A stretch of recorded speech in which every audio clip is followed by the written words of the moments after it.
lugarcito para comer, ¿qué recomiendas?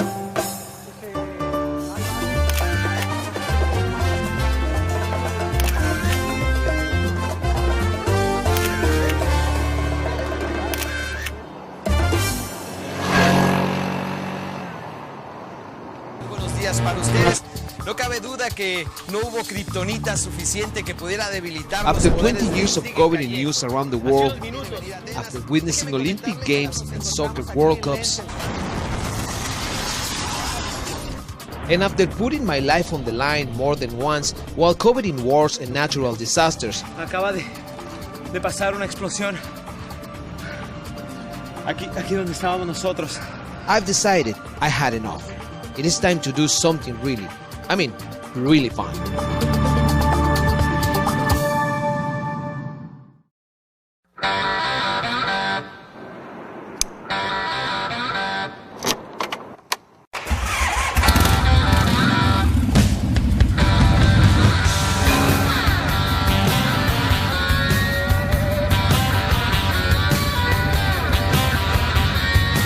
My new project is Savoring Mexico. I must admit, I know very little about Mexico, even though I was born there. I came to LA when I was very young, but now I'm ready to rediscover my roots in the most delicious of ways. My plan is very simple. I will travel across Mexico, stopping at each and every city where I've always wanted to be. I want to get to know the people, the traditions, and most important of all, I want to learn the best of Mexico's cuisine. But that's not all. I also want to show you that even if the recipe seems extremely elaborated, it is possible to have a taste of Mexico at your own home.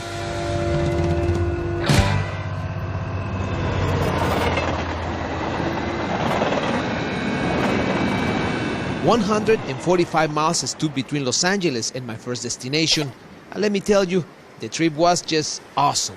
I never thought the Vespa could fly, but there I was, free as a bird, and getting closer and closer to the place where the real Mexico begins.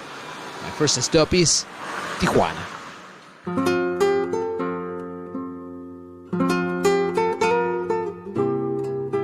In 1889, this place was known as the Rancho La Tía Juana, Spanish for Aunt Juana. This border town became extremely popular between gold seekers during the gold rush in Northern California. Among other things, it provides cheap lodging and entertainment.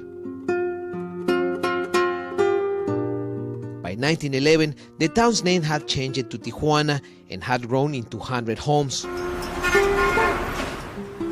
Almost a century later, more than 1 million people call Tijuana home.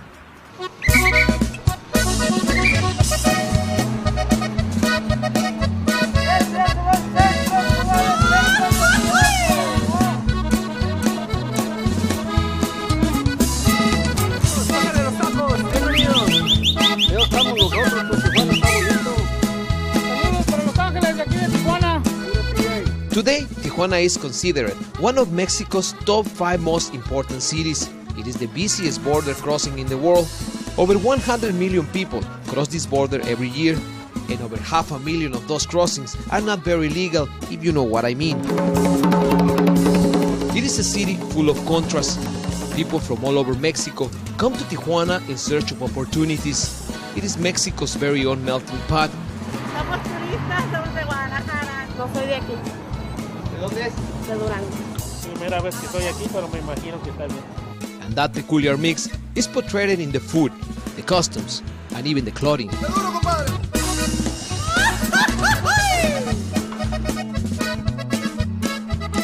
As soon as I cross the border, the contrast is evident. Here in Tijuana, everything is a little crazier and a lot less formal than in the United States. There is movement everywhere. Anywhere you go, there is contact with other people, and if you blink, contact with other cars too.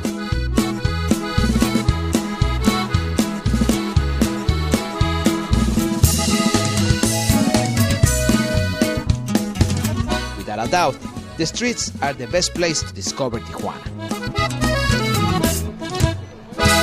Buenas. Oye, aquí en Tijuana, un lugarcito para comer, ¿qué recomiendan? Pues hay varios. mariscos. Algo así como mariscos, la gente El recomienda Negro mucho. Durazo, muy buen restaurante. Hasta ahorita pues ha agarrado nombre ese restaurante. Pues aquí lo que recomendamos son los taquería El Sapo aquí enfrente. Mira, aquí están tacos sabrosos, calidad. Pues está el Negro Durazo. También el Negro Durazo muy sabroso. Yo también he estado presente ahí en el Negro Durazo. Sabroso y barato sobre todo. El ambiente, pues banda todos los días. Entonces, ¿qué recomiendas? ¿Me quedamos? El Negro Durazo. ¿Negro Durazo? Órale, pues. Gracias, bro. Todo bien. Bye. When we come back, we will ask the famous restaurant El Negro Durazo to reveal its most popular recipe. Also, I tell you how to save hundreds of dollars in your next visit to Tijuana. And we'll see if I can snatch a family recipe that my sister has kept secret for many years.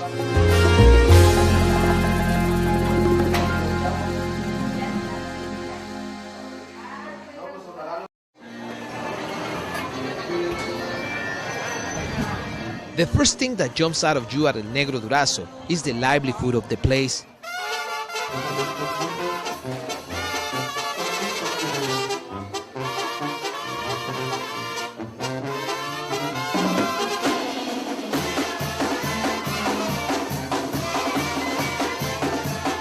One of its main attractions, aside from its great food, is the music.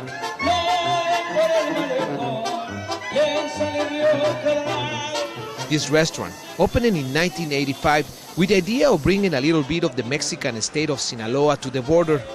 The house specialty is seafood. You can choose from a variety of dishes with exotic looks and intriguing names. For example, there is the pulpo aguachile, which is better described as drunken octopus in lime juice. Also, you can have the governor's tacos, which are big enough to feed an entire Congress. And you must try pescado zarandeado, a fish that requires heavy shaking to squeeze out the flavor. But none of those dishes is as famous as the shrimp that bears the restaurant name. It is called shrimp Negro Durazo style. Making shrimp Negro Durazo style is very simple. You dice 1 tomato, 1/4 of an onion, and 1 Anaheim pepper. Melt 1 tablespoon of butter in a skillet and saute the onions, the tomato, and the pepper. Add just a hint of oregano, ground pepper, and a couple of bay leaves. Next, add white wine, just 1/4 cup, and fish broth, also 1/4. You can make the broth fresh or get it at the supermarket. Add salt and cook in low heat for 4 minutes.